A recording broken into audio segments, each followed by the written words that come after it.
नमस्कार, CSK news में आपका स्वागत है दोस्तों। बड़ी खबर निकल के आ रही है। आतंकवाद पर भारत की जीरो टॉलरेंस। गृहमंत्री अमित शाह करने जा रहे हैं टेरर फंडिंग पे चर्चा। 75 देशों के प्रतिनिधि रहेंगे शामिल, देंगे आतंकवाद से सफाई का ज्ञान। दूसरी बड़ी अपडेट अक्साई चीन को लेकर बड़ी खबर, जहां चाइना एक तरीके से अब अक्साई चीन को लेकर डरा, फिर से निकालने लगा खजाना। सोने से माला माल है ड्रैगन। खुलासे से भारत को लग रहा है बड़ा झटका। दरअसल चाइना जो है वो अक्साई चीन पे लगातार खजाने को निकालना शुरू कर दिया है। आखिर क्यों, डर क्या है चाइना को, हम आपको बताएंगे। तीसरी बड़ी अपडेट, पाकिस्तान से क्यों नाराज है चाइना। सीपीईसी को अफगानिस्तान तक ले जाने में हो रही है लगातार दिक्कतें। टीटीपी ने नाक में दम कर रखा है, चाइना को लग रहा है झटका। तीसरी बड़ी अपडेट निकल के आई, अमेरिका ने एक बार फिर से कश्मीर पर दिया पाकिस्तान को झटका। कहा हम नहीं करेंगे मध्यस्थता, भारत और समझे पाकिस्तान। अगली अपडेट में बताएंगे दोस्तों बिग ब्रेकिंग, जहां पाकिस्तान में नष्ट होती हिंदू विरासतों के बीच अपने वजूद को बचाने में जुटे अल्पसंख्यक हिंदू लगातार कर रहे हैं प्रोटेस्ट। वहीं अगली अपडेट 15 नवंबर को होगा देश के पहले प्राइवेट रॉकेट का परीक्षण, बताएंगे इसके बारे में। और एक खुफिया खुलासा हुआ है, गालवान घाटी में इस इरादे से किया था चाइना ने घुसपैठ, बताएंगे। जिनपिंग की साजिश का अंतर्राष्ट्रीय खुलासा हो गया है, इसके बारे में बताएंगे। तो एक एक करके विस्तार से, जहां आज इजराइल में बेंजामिन नेतन्याहू युग शुरू सत्ता संभालने जा रहे हैं, तो एक एक करके विस्तार से। ईरान में लगातार हिंसा, वो भी बताएंगे। रशिया और यूक्रेन युद्ध के बीच कुछ एक बड़ी खबर आई है, जहां विदेश मंत्री एस जयशंकर ने यूक्रेन के विदेश मंत्री से की है मुलाकात। वहीं मोदी से मिलने बेताब हो रहे हैं जो बाइडेन। G20 में करेंगे मुलाकात। सब कुछ खबरें करके विस्तार से बताएंगे, लेकिन उससे पहले छोटा सा निवेदन, अगर आपने चैनल को सब्सक्राइब नहीं किया तो पल पल के अपडेट के लिए चैनल को सब्सक्राइब करें और इस देश की इंडियन आर्मी के लिए चैनल लिखना मत भूलेगा दोस्तों। दरअसल पहली बड़ी अपडेट निकल के आ रही है, आतंकवाद पे भारत की जीरो टॉलरेंस। गृहमंत्री अमित शाह करेंगे टेरर फंडिंग पर चर्चा। 75 देशों के प्रतिनिधि होंगे शामिल। दरअसल मोदी सरकार आतंकवाद को बिल्कुल बर्दाश्त नहीं करने की नीति पर चल रही है। इस बात को पूरी दुनिया को बताने के लिए आतंकवाद के लिए कोई पैसा नहीं सम्मेलन करवाया जा रहा है। इस सम्मेलन में करीब 75 देशों और अंतर्राष्ट्रीय संगठनों के प्रतिनिधि 2 दिनों तक परिचर्चा में हिस्सा लेंगे। और ये तीसरा मंत्रिस्तरीय सम्मेलन है जिनमें आतंकवाद और टेरर फंडिंग जैसे अहम मुद्दों पे चर्चा होगी। गृहमंत्री अमित शाह ने कहा है कि पीएम मोदी सरकार में आतंकवाद के खिलाफ इस मूल मंत्र को अंतर्राष्ट्रीय स्तर पर पहुंचाना इस सम्मेलन का मुख्य उद्देश्य है। मंत्रालय के बयान के अनुसार MFT सम्मेलन की मेजबानी अंतर्राष्ट्रीय आतंकवाद के मुद्दे पे इस बुराई को बिल्कुल बर्दाश्त नहीं करने की नीति के तहत आगे बढ़ा जा रहा है।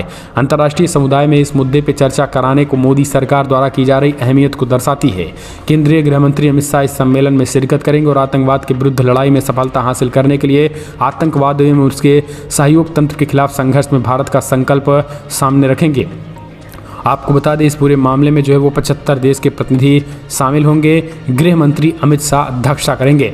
एक और अपडेट, अक्साई चीन को लेकर फिर से डरा हुआ है चाइना। जल्दी खाली करने लगा खजाना। भारत के लिए ये तो झटका ही है, लेकिन आखिर चाइना क्यों भारत से डरा। लद्दाख में 50,000 से ज़्यादा सैनिकों और घातक हथियारों की तैनाती करने वाले चाइना को अब जो है वो अक्साई चीन का डर सताने लगा है। भारत की प्राकृतिक संपदा को लूटना तेज कर दिया है। भारत के 40,000 वर्ग किलोमीटर इलाके पर कब्जा करके बैठा अक्साई चाइना के बंजर पहाड़ी इलाकों से अरबों डॉलर का खजाना निकालने में जुटा हुआ है। मात्र 10,000 की आबादी वाले अक्साई चीन इलाके में चाइना को जिंक का एशिया में सबसे बड़ा भंडार मिला है। यही नहीं, अरुणाचल प्रदेश से सटे इलाके में चाइना के हाथ सोने और चांदी के भंडार हाथ लग गए हैं, जिसकी खुदाई की तैयारी में चीन लग गया है और ये करीब 60 अरब डॉलर का बताया जा रहा है। ये वजह है कि चाइना ने अक्साई चाइना को तिब्बत और सिंजियांग में सड़क मार्ग से जोड़ दिया है। यही नहीं, चाइना पाकिस्तान इकोनॉमिक कॉरिडोर से भी अक्साई चीन का इलाका बेहद करीब है, जिसके जरिए ड्रैगन सिंजियांग प्रांत को पाकिस्तान के ग्वादर पोर्ट से जोड़ रहा है। और यही कारण है कि आपको बता दें, अब भारत जिस तरीके से अरुणाचल प्रदेश से लेकर अक्साई चीन तक जिस तरीके से बॉर्डर रोड ऑर्गेनाइजेशन डेवलप कर रही है, इससे चाइना को जो है पसीने छूट रहे हैं। और यही कारण है कि चाइना को लग रहा है कि कहीं भैया ये हमला न कर दे भारत। इस वजह से वो पहले ही तैयार बैठे हैं और खाली करने लगे हैं खजाना। एक और अपडेट निकल के आई है, पाकिस्तान और चाइना में फिर से खींच रही तलवार, सीपीईसी का काम आगे नहीं बढ़ने से भड़का चाइना। चाइना रणनीतिक रूप से महत्वपूर्ण चीन पाकिस्तान आर्थिक कॉरिडोर सीपीईसी को अफगानिस्तान तक ले जाना चाहता है, लेकिन उसकी ये योजना में सबसे बड़ी बाधा खुद पाकिस्तान बना हुआ है। जियोपॉलिटिक्स की रिपोर्ट के अनुसार पाकिस्तान के प्रधानमंत्री शहबाज शरीफ ने संकल्प लिया था कि वो सभी परेशानियों को दूर कर सीपीईसी का काम आगे बढ़ाएंगे, लेकिन ऐसा हो नहीं पा रहा है। पाकिस्तान के पास पैसा नहीं है, सीपीईसी परियोजना लंबे समय से रुकी हुई है। पाकिस्तान की व्यवस्थाओं से चीन नाराज पड़ा है, जिसके कारण चाइना के लिए अफगानिस्तान में अपनी मल्टी बिलियन परियोजना का विस्तार करने में देरी हो रही है और चाइना को एक तरीके से ये बड़ा झटका भी लग रहा है।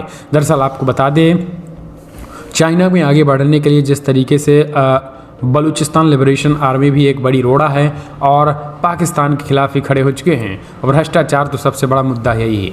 एक और अपडेट, कश्मीर को लेकर अमेरिका ने एक बार फिर से पाकिस्तान को दिया झटका। कहा भारत और पाकिस्तान अपना समझे, मीडिएटर हमें नहीं बनना है। दरअसल एक बार फिर से अमेरिका ने पाकिस्तान को करारा झटका दे दिया है। जम्मू कश्मीर के मुद्दे पर मीडिएटर यानी मध्यस्थता करने से इनकार कर दिया। कहा जम्मू कश्मीर भारत का मसला है, भारत पाकिस्तान दोनों बीच बचाव में इस पूरे मुद्दे को सुलझाए। अमेरिकी विदेश मंत्री ने दक्षिणी एशिया और एशिया मामलों के लिए जिम्मेदारी अधिकारी से ये कहा है कि फिलहाल हम इस पूरे मामले में बोलना नहीं चाहते हैं और ना ही तीसरे देशों की मध्यस्थता इसमें स्वीकार ही होगी। एक और अपडेट निकल के आई है, जयशंकर ने नेतन्याहू की यूक्रेन के विदेश मंत्री कुलेबा से की मुलाकात, परमाणु खतरे पर की बातचीत। दोस्तों दरअसल आपको बता दें, कंबोडिया की राजधानी नेतन्याहू में आयोजित आसियान भारत स्मारक शिखर सम्मेलन के मौके पर वो विदेश मंत्री जयशंकर ने यूक्रेन के विदेश मंत्री दमित्री कुलेबा से मुलाकात की है। दोनों नेताओं ने यूक्रेन जंग व परमाणु खतरे समेत तमाम मसलों पर बातचीत की है। जयशंकर ने ट्वीट कर बताया कि हमारी चर्चा में यूक्रेन संघर्ष, वैश्विक खाद्यान्न संकट के बीच अनाज पहल और परमाणु चिंता से जुड़े तमाम मसले शामिल थे। इतना ही नहीं, यूक्रेन में जारी जंग के बीच रूस द्वारा परमाणु ताकत के इस्तेमाल की आशंका को लेकर मीडिया रिपोर्ट्स आती रहती हैं। हालांकि रूस कई बार कह चुका है कि वो परमाणु विकल्प का इस्तेमाल नहीं करेगा। दूसरी ओर यूक्रेन के समीप परमाणु मिसाइलें दागने वाले लड़ाकू विमानों को भी तैयार कर रहा है। इससे जंग में परमाणु युद्ध में बदलने की आशंका गहराती जा रही है। हालांकि आपको बता दें, भारत के विदेश मंत्री एस जयशंकर ने उन्हें आश्वस्त दिया है कि कोई दिक्कत नहीं है। एक और अपडेट, गिलगित बल्टिस्तान में तालिबान के आगे बेबस पाकिस्तानी सरकार, लड़कियों का जीना हुआ दुश्वार। अफगानिस्तान पर शासन स्थापित करने के बाद तालिबान अब पाकिस्तान में भी अपने पकड़ बना रहा है। गिलगित बल्टिस्तान जीबी में तालिबान के आगे पाकिस्तानी सरकार बेबस नजर आ रही है। तालिबान और उसके शरिया कानून को मानने वालों ने यहाँ लड़कियों का जीना दुश्वार कर दिया है। वे स्कूल जाने को तरस रही हैं। पाकिस्तान की बेहुदा नीतियों के बीच गिलगित बल्टिस्तान क्षेत्र में तालिबान के बढ़ते प्रभाव को देखा गया है। गिलगित बल्टिस्तान के दियामेर जिले में लड़कियों के एक स्कूल को अज्ञात बदमाशों के एक समूह ने मंगलवार तड़के आग के हवाले कर दिया।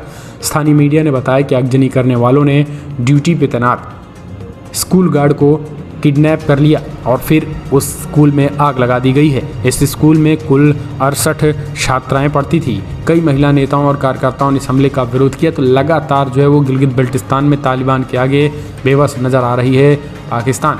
एक और अपडेट, पाकिस्तान में नष्ट होती हिंदू विरासतों के बीच अपने वजूद को बचाने में जुटे अल्पसंख्यक। दरअसल पाकिस्तान में रहने वाला अल्पसंख्यक समुदाय हर वक्त डर के साए में जी रहा है। ऐसा इसलिए क्योंकि यहाँ हर अल्पसंख्यकों के लिए एक समान नियम कायदे नहीं हैं। वे इसलिए क्योंकि वो वहाँ के राजनेताओं की ही नहीं बल्कि सत्ता के शीर्ष पर बैठे लोगों की सोच भी इसी तरीके की है। इसका एक उदाहरण पाकिस्तान के दूसरे पीएम रहे ख्वाजा नजीमुद्दीन का वो बयान है जिसमें उन्होंने उस वक्त दिया था जो पाकिस्तान में अल्पसंख्यकों को लेकर सवाल उठाए जा रहे थे। उन्होंने कहा है कि वो नहीं मानते हैं कि धर्म किसी का निजी मामला हो सकता है। वो ये भी नहीं मानते कि एक इस्लामिक देश में सभी का सम्मान अधिकार होना चाहिए। उनके इस बयान में सीधे तौर पर निशाने पर अल्पसंख्यक समाज ही रहा है। इसमें भी हिंदू समुदाय के लोग वहाँ के कट्टरपंथियों के निशाने पर हमेशा रहे। यही कारण है कि विरोध के स्वर तेज बढ़ते जा रहे हैं। एक और अपडेट निकल के आई है दोस्तों, 15 नवंबर को होगा देश के पहले प्राइवेट रॉकेट का प्रक्षेपण। बड़ी खबर, दरअसल भारत के निजी स्पेस कंपनी द्वारा विकसित पहले रॉकेट विक्रम एस का प्रक्षेपण 15 नवंबर को किया जाएगा।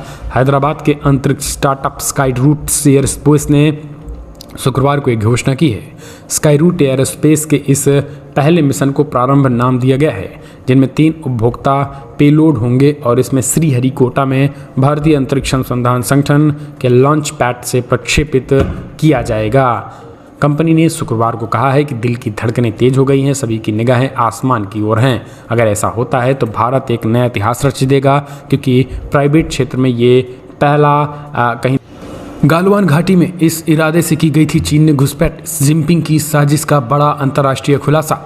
जून 2020 में गालवान घाटी में चीनी सैनिकों की घुसपैठ और भारतीय जवानों से भिड़ंत अचानक और यूं ही नहीं थी, बल्कि इसके पीछे चीन की बड़ी साजिश थी। अंतर्राष्ट्रीय विशेषज्ञों के खुफिया अध्ययन से सामने रिपोर्ट में नींद सबकी उड़ा दी है। अब तक गालवान घाटी में हुई हिंसक झड़प को अचानक दोनों देशों के सैनिकों का आमना सामना होने के बाद तू मैं का नतीजा माना गया।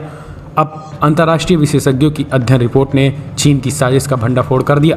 भारतीय सैनिकों ने अपनी शहादत देकर भारत माँ का आंचल बचा लिया, अन्यथा चीन का इरादा भारत के कई बड़े भूभागों पर कब्जा करने का था।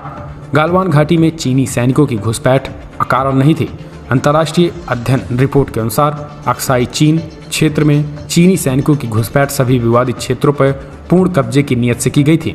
इसके लिए पूरी प्लानिंग से चीनी सैनिक भारतीय सीमा में घुसे थे। रिपोर्ट्स में कहा गया कि शी जिनपिंग विवादित सीमा क्षेत्र पर स्थायी नियंत्रण हासिल करना चाह रहे थे और यही कारण है कि इसका इरादा वास्तविक नियंत्रण रेखा पे सभी विवादित क्षेत्रों पे चीन का कब्जा जमाना था, मगर भारतीय सैनिकों ने चीन को उल्टे पांव लौटने पर मजबूर कर दिया। एक और अपडेट निकल के आई है। पुतिन के घुटने टेकने के बाद खिरासन पर फिर से यूक्रेन का राज शहर में दाखिल हुई ज़ेलेंस्की की सेना।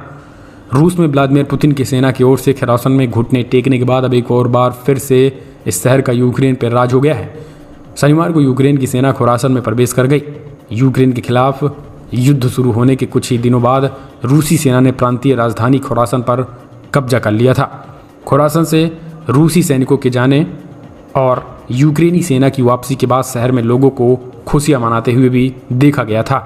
यूक्रेन के राष्ट्रपति ने शुक्रवार को कहा है कि युद्ध की शुरुआत में ही रूसी सेना द्वारा कब्जा जमा लिया गया था।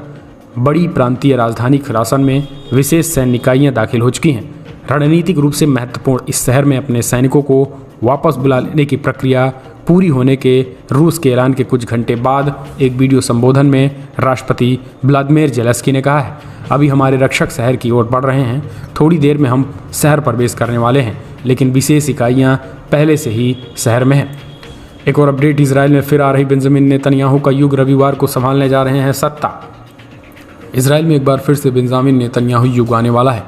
सबसे लंबे समय तक देश के प्रधानमंत्री रह चुके नेतन्याहू रविवार को सत्ता संभालेंगे। शुक्रवार को आधिकारिक बयान में इसकी जानकारी दी गई है।